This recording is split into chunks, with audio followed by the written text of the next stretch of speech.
आप देख रहे हैं वक्त का संदेश और मैं हूं आपके साथ हर्षता। धरती पर बढ़ते मनुष्य के पाप कर्मों से नाराज प्रकृति द्वारा आगे दी जाने वाली सजा से पहले ही सबको आगाह करने वाले, बचाव का उपाय भी समय रहते सबके लिए जारी करने वाले, बिना भेदभाव के सब जीवों को अपना मानते हुए सबके कल्याण के लिए प्रयासरत इस समय के त्रिकालदर्शी समर्थ संत सदगुरु जैन वाले दुखहर्ता बाबा उमाकांत जी महाराज ने इशारा किया कि आगे नदियों में भीषण बाढ़ आएगी। इसी 2025 की बरसात में आपको सुनाई पड़ेगी, पर गिरेंगे, घर गिरेंगे, लोग बहेंगे, आदमी मरेंगे, जानवर मरेंगे, मछली खाने मांसाहार के पाप की सजा भोगनी पड़ेगी। पाप से कोई बच नहीं सकता। आप भी सुनिए प्राकृतिक आपदा से बचाव का उपाय स्वयं पूज्य महाराज जी के श्रीमुख से। जीवात्मा की रक्षा करना जरूरी है। इसको बंधन मुक्त कराना है।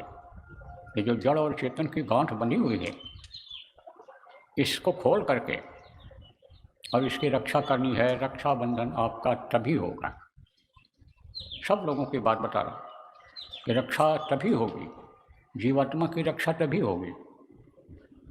धागा तो आज आपको मिलेगा, जिसको राखी कहते हो, उसको हाथ में बांधोगे तो शरीर की रक्षा तो गुरु की दया से भाव भक्ति श्रद्धा प्रेम के अनुसार शाकाहारी भजनानंदी लोगों की होगी, शरीर की रक्षा होगी।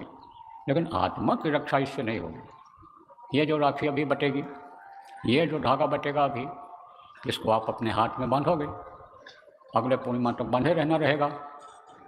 इससे आंधी आफत से, प्राकृतिक आपदा जिसको कहते हैं, प्राकृतिक प्रकोप जिसको कहते हैं, उससे बचत होगी।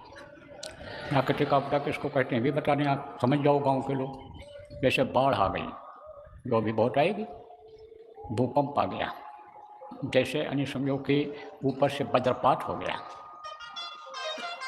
चमक के साथ, गड़गड़ाहट के साथ वो एक शक्ति गिरती है, जहाँ पर जला देती है, जहाँ गिरती, वो प्राकृतिक आपदा कहलाती है।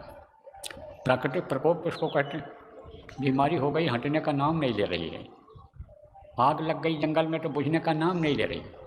बारिश हो रही है तो झमाझम बारिश हो ही रही है, तब उसको कहते हैं प्राकृतिक प्रकोप।